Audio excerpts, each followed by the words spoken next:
The word Kokopelli comes from a Hopi kachina that's really pronounced something more like Kokopelli. And that kachina does not carry a flute. It has to do with fertility and with sexuality. It's usually a pair, Kokopelli and his sister, Kokopelimana, the Kokopelli girl. And they go around and burlesque sex with people in the audience. But there's no flute there, unless they're clowning around and borrowing. And in the rock art, in the Hopi area, and all over the Colorado Plateau, especially in the Rio Grande area, there's a lot of flute player images. In the rock art, you've got a figure with or without a humpback, with or without a flute. It might have a staff or a crook or a bow and arrow. It might or might not have a phallus. It might or might not have a headdress, and then there's a wide range of variation in the headdresses.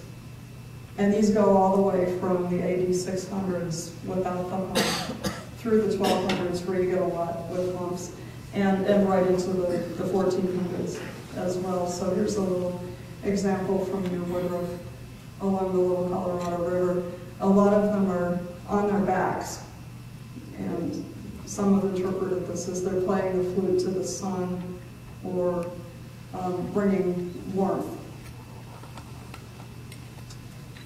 And this one's just especially dancing, but it doesn't have a hump.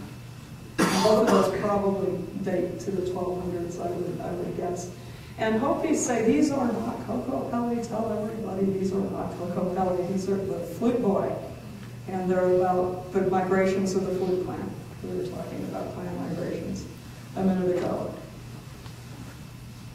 And then some of them are the cicada, who's also a totem of the flute plant, and he plays his flute to bring warmth so the seeds can germinate.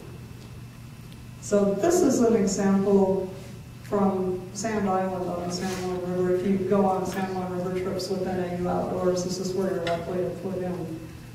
So when you get a chance to not help with the boat rigging, say, I need to look at the petroglyphs and you'll see this. This is the biggest phallus on any of them that I've seen. I thank my friend Ann Phillips for this drawing.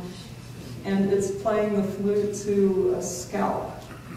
This is largely believed to be a full head scalp with a loop on the top. And objects like that have been found north of the San Juan River in Utah, in this area. But notice it's not humped, but it does have the two insect-like antennae